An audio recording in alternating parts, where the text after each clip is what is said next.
CM. Ayun, meron. Thank you, thank you. Let's start, let's start. Manalangin tayo. Tayo lang, no?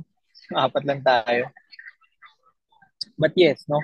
Because naghahabol tayo ng date na encounter.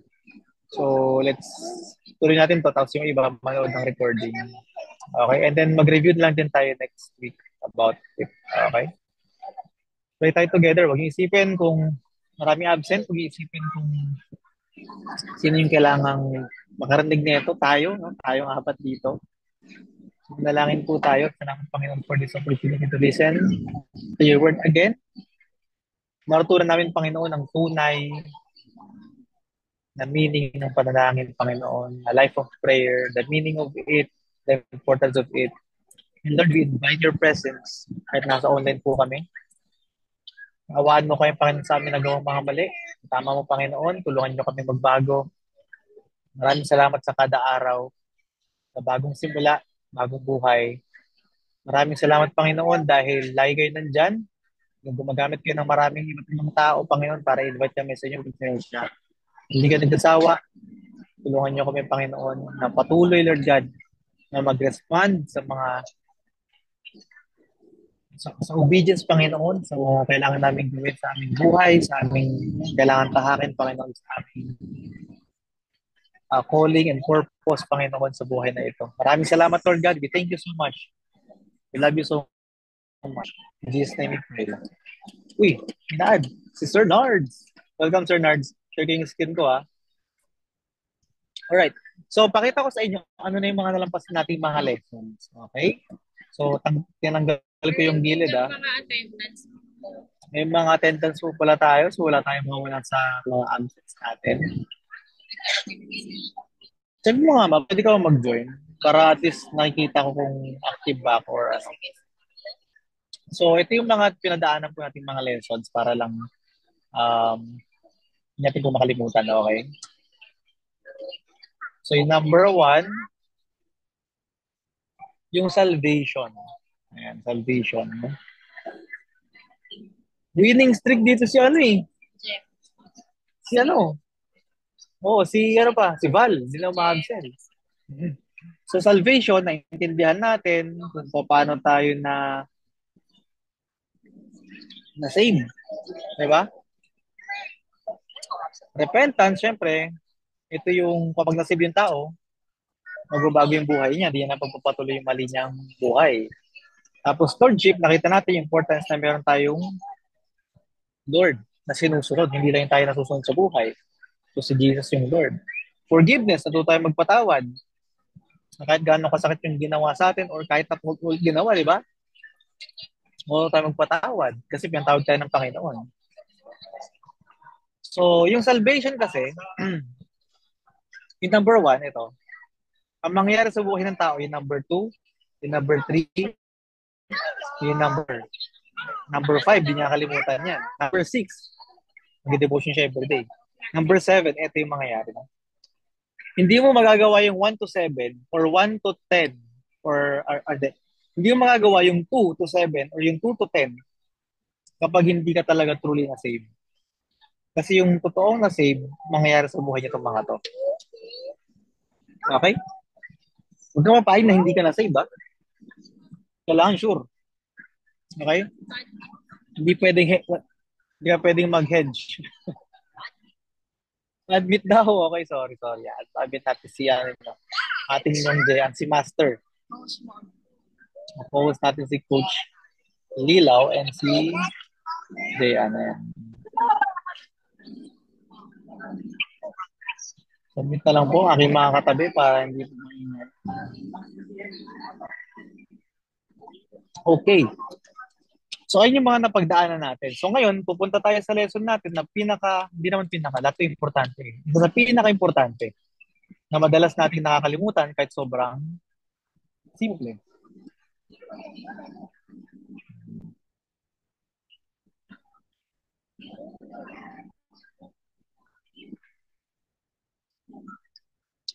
Kaso na yun. Wala.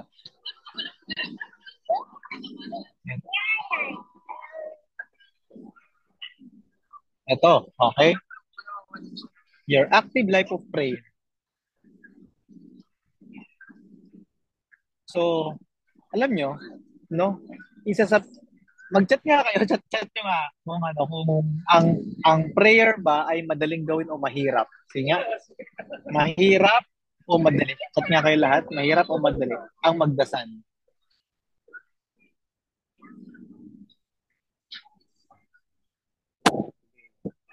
Madali. Okay, madali daw. Sino pa sasagot? Mahirap. Madali lang. Madali lang daw. Sabi ni Coach Cards, no? Mahirap. Okay. Alam niyo mga kapatid, no? Ang panalangin, madali lang naman. Minsan lang mahirap. Pero ang panalangin ganito lang, pipikit ka, tapos magsasalita. Mahirap o madali? Hindi madali. Madali lang. Pero, mahirap gawing consistent. Bakit? Kasi merong tinatawag nating spiritual forces na hindi natin nakikita with our naked eyes na may laban sa buhay natin. May mga demonic forces na mga pumipigil sa ating panalangin. Sabi dyan, prayer is communication and communion with God. It is the closest, most intimate moment with the Creator you can have. In prayer, the depths of your spirit are in communion with the depths of the Spirit of God. Out of this can come instruction, guide. Ito yung mga mangyayari. Magkakaroon ng instruction, guidance, burden to pray for certain things or people. Alam nyo, kadalasan sa atin, kapag alam nating mali yung gagawin natin, hindi mo pinapanalangin. Or kahit di na mali, kahit ka-personal na gusto mo. No? Kapag personal na gusto mo yung mangyayari, kung gagawin mo, hindi mo na magpe-pray yan eh. Tama ba? Parang, hindi ko ito pag-pray, di ba? Kasi, baka pigilan ako ni Lord. Pero, mga kapatid, kailangan natin ipanalangin ng buti lahat ng bawat step na kailangan nating gawin sa buhay. Pagbili ng cellphone, hindi mo pinanalangin, na bankrupt na tuloy. Mahal ka lang balt ng cellphone every year. Wala masama doon. Ha? So ano pa ba? Travel, di mo pinagdasal, naubos yung pera mo. Ang dami, iba, no? Iba-iba. Hindi lang financial, no? Pag-aasawa, mali yun na pang, hindi naman mali. Siguro ay nagpadalos-dalos sa pag-decision mag-asawa. Investment, hindi mo pinag-pray investment mo, bigla mo ko, nakita mo, kahit na kahit pataas. Bumili ka ng bumili, bumaba. Ang dami niyan, ano?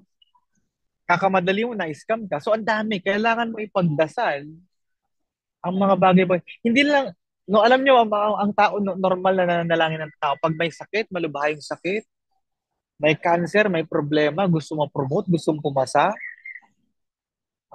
normal 'yun eh. Na mapapapray ka talaga na, alam mo yun, Lord, ano ba naman Lord? Sana naman Lord. Pero kasi dito sabi, active life. Active. Yung prayer mo dapat active. Ibig sabihin na active, kumikilos, tumatakbo. Umaandar, kumbaga, umaandar. Alright? Sino gusto ng Panginoon sa atin? Kasi ibig sabihin ganito. Di ba hindi ka mapakali kapag ka, ito kasi yan, no? Kapag ka ikaw ay naging, may panganak ka sa spirito, naging Christian ka, ibig sabihin, nasulat yung pangalan mo sa langit, tinanggap mo si Christ Lord and Savior, na panganak ka sa spirito, ang tawag sa'yo, spiritual baby. Ang pagkain ng baby, gatas, which is the word of God. Tapos pupunta sa school yan. Kagaya na to, life class, school ng mga baby na Christian. Wala sa edad ng spiritual maturity. Ang spiritual maturity nasa lalim sa Panginoon at sa Word of God. May makikita ka, 90 years old, tinanggap si Christ as Lord and Savior. So baby Christian pa rin siya kahit 90 years old. So, ang gusto lang palang ganito, no? Dahil tayo ay may relationship, ito ay importante to, relationship. Hindi importante sa Panginoon yung religion mo. Importante sa atin yung relationship niya sa atin. So dahil relationship, isipin mo yung mag-boyfriend or girlfriend, relationship na, isipin mo hindi mo kinakausap yung boyfriend mo or girlfriend mo. Ganun yung pakiramdam ni God pag di mo siya kinausap. Kaya nagsiselo siya kasi kung sino-sino yung kinakausap natin, sinasamba natin, niluluhuran natin, iniiyakan natin. Pero siya nagpakamatay sa atin, hindi man natin siya kausapin. So yung prayer, simple, nagpakikipag-usap sa Panginoon. Ganun siya. At gustong-gusto ng Panginoon na alam niyo, alam naman ni Lord lahat ng ipapanalangin natin, alam ni Lord lahat, wala siyang hindi alam. Pero gusto niya, naririnig niya sa atin. Parang, Lord, alam mo, napagod ako sa work, na-pressure ako sa work, napagod ako sa negosyo, na-disappoint ako sa taong ko, Lord, kaibigan ko pa naman siya, na-disappoint ako, Panginoon, sa boss ko, di ako pinaka-promote, may kinilingang iba, na-disappoint ako sa, napagod ako, Lord, sa trabaho, ang gagawin ko, gusto ko na mag-quit. Ang daming bagay na pwede mong sabihin sa Panginoon, na kahit di niya marinig sa'yo, alam niya, pero gusto niya mapakinggan from you. No? So sabi dito sa Luke 11:11, one day Jesus was praying in a certain place. When he finished, one of the disciples said to him, Lord, teach us to pray. Just as John taught his disciples. Ano yung ito? Importante ito. Ha? Yung crowd. Again, crowd versus disciples. Yung crowd, ang hinihingi sa Panginoon, kagalingan, pagkain. Lord, pagalingan mo kami sa sakit. Lord, bigyan mo ng pagkain yung crowd. Yung disciple, ang gusto nilang matutunan, prayer. Di ba, Jesus feeds the 5,000, nagpakain yung Panginoon ng 5,000 na tao. Pero lahat ng yun, umuwi. After mabusog, after gumaling. Pero yung disciple, andun nag-i-stay. Anong gusto mo, crowd ka o disciple? Dapat disciple. Imagine ang disciple, ang tanong kay Lord, Lord, hindi sila nang hingi kung paano yumaman, kung paano maging matalino, kung paano, hindi sila humingi ng kahit na ano, sabi ng mga disciple, Panginoon, tulungan nyo kami, turuan nyo kami paano mag-pray. Ha? Nakagulat ba yun? Siguro kung yung crowd, nagtanong paano magdasal, maintindihan mo eh. Pero pag yung si Jesus naman, grabe talaga yung grace ni Lord. Tinuruan niya talaga mag-pray yung mga disciple. Hindi niya sinabi na, grabe naman kayo, araw-araw niyo akong kasama, araw-araw ako nag-pray, hindi niyo nakikita, hindi niyo alam. Sino ito may tao kang kakilalang gano'n? Araw-araw mong tinuturo, hindi niya pray alam. No? John 14:13 to 14, sabi, I will do whatever you ask in my name. In my name. So kaya kung mag-pray kayo, huwag niyong kakalimutan huwag kakalimutan. Hello? Ganyan pa ba kayo? Kung nag-pray kayo, huwag niyong kakalimutan. In Jesus' name, I pray. Amen. Pag may pinag-pray ka, i-claim mo, in Jesus' name. O ganito yung structure ng prayer. Kanino tayo nagpe-pray? Ngayon nyo lang ito maririnig siguro sa akin. Nagpe-pray tayo kay God the Father. Nagpe-pray tayo kay God the Father using the name of Jesus by the Holy Spirit. Gets na? Nagdadasal tayo kay God kasi tatlong persona ng Diyos. God the Father, God the Son, God the Holy Spirit. Nagpe-pray tayo kay God the Father using the name of Jesus Christ. Okay? With, ma'am, sorry. Yung parking ticket nasa lagyan nito. Nasa lagyan nito. Yung red. Andyan. Andyan sa loob. Okay. Anyways. Nalala ko lang bigla. So nagpe-pray tayo kay God the Father using the name of Jesus through the Holy Spirit. Kung wala yung Holy Spirit, we cannot pray. Kung wala si Jesus, we cannot pray. Okay? The Father may be glorified in the Son. Okay? The Father may be glorified in the Son, Jesus Christ. You may ask me for anything in my name, and I will do it. Kaya pala hindi nangyayari, hindi mo ina-ask in Jesus' name. Ephesians chapter 6, verse 18, pray it. We pray for God the Father using the name of Jesus Christ to the Holy Spirit. On all occasions, with all kinds of prayers and requests, with this in mind, be alert, always keep on praying for all the Lord's people. Okay? So ngayon lang narinig sa akin yan, now we pray in the Lord Jesus. We pray to God the Father using the name of the Lord Jesus through the Holy Spirit. Okay? So how to pray? So, simple lang naman, keep on asking God kung anong gusto mong ma-receive. Alam niyo, gusto ng Panginoon na humihiling tayo. Kasi tatay natin siya eh. Di ba? Tatay natin siya. No? Gusto ni God na hinihilingan mo siya. Kailan ka mag-pray? Always. Ito, we always pray. Masaya ka, malungkot ka, umiiyak ka, tumatawa ka, kulang ka, saganang-sagana ka, any type of situation.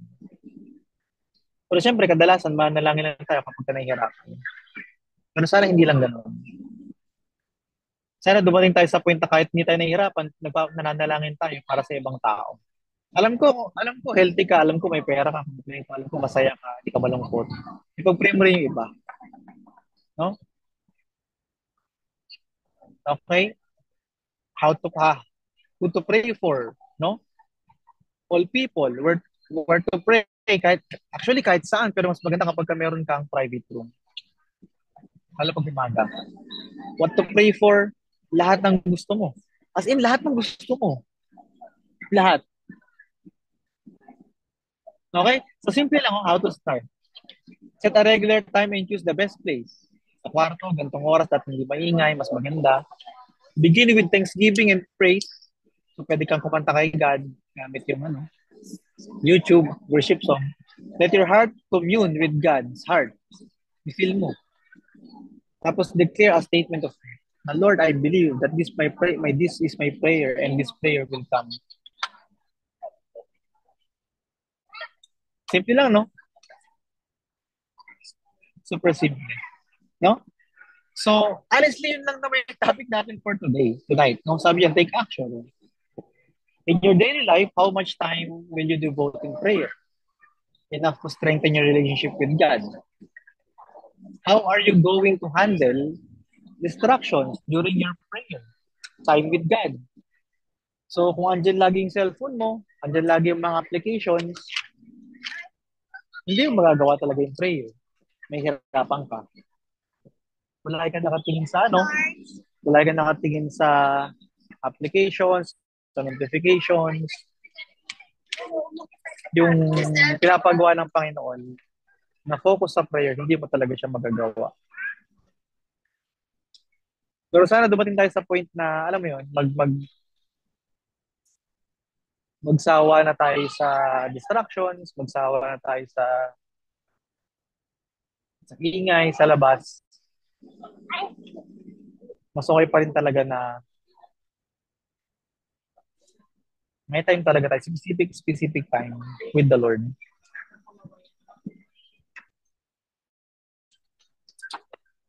So, set tayo lagi ng time. Wag nating kakalimutan na kung may problema tayo, alam nyo kapag ka masaya ka, dito na rin may na-achieve ka, like pumasa ka sa exam,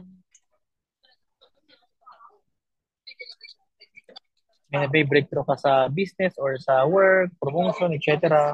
Share mo yun kay God, Lord, I'm so happy. Hindi lang lahat ng hinagpis. Hindi lang lahat puro no? Lord, bakit? Alam nyo, masaya manalangin para sa ibang tao kasi hindi ka nananalangin para gumaling ka sa sakit mo. Nagpapasalamat ka po, wala kang sakit, healthy ka. Hindi ka rin nagigipit masyado na parang yung tipong, yung gipit ka sa atin, yung wala lang pera no? Iba yung gipit na talagang wala na talaga. Yung nakatira na sa lansangan. So, kailan ka magdadasal pag nahihirapan ka o magdadasal ka kahit na okay lang? Meaning kailangan natin mga kapatid na disiplina. Ano? So, ito, magsimula natin ito. Let's pray together. Let's pray together. A simple prayer. Very, very simple, no? So, I would like you na You practice yung every time that you pray, you really take it seriously.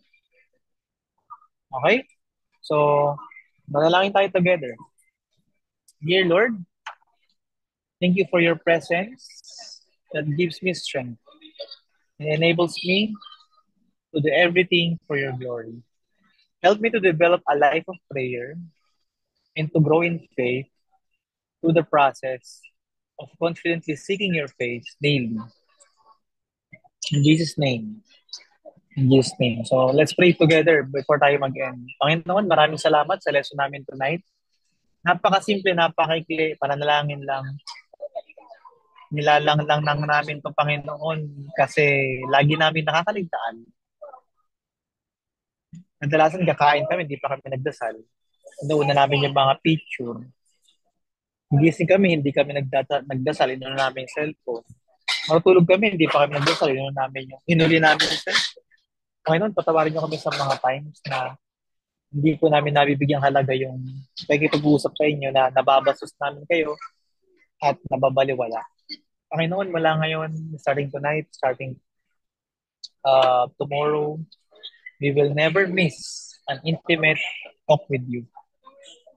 Nakakaasa ka, Panginoon, na sasabihin namin lahat ng aming nanaing sa aming puso at aming mga hiling.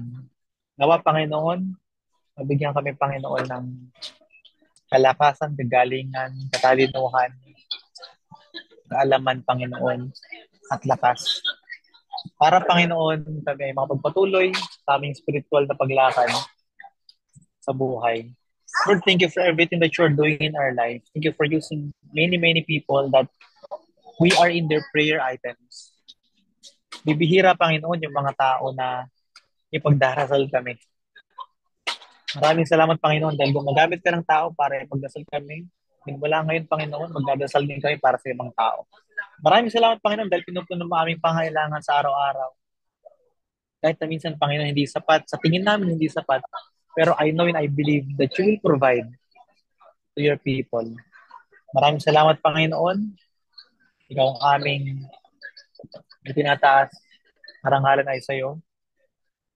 Mabutihan ay sa iyo, Panginoon. Maraming salamat. All this we pray in Jesus' mighty name we pray. Amen. Alright, so, okay. Magkakaroon po tayo ng tinatawag na encounter. Next month na ba yun? No, magkakaroon po tayo ng post about encounter. So, hopefully, lahat kayo maka-attend. Hi, Val. Welcome. Okay. Pag di mo nasimulan, may recording tayo. Ayan. Para wala ka absent. Alright. So, let's turn our camera tapos picture tayo together. Mulan dito. Ayan. Pogi ni Sir Brad Pitt, batang-bata. Living baby. Okay? So, at the count of 3, picture tayo lahat. 1. Gising ko lang damit ko, ha? At ganun, parang maluwag na yung 1, 2, 3. Ay, wait lang, ba't nawala? 1, 2, 3, smile.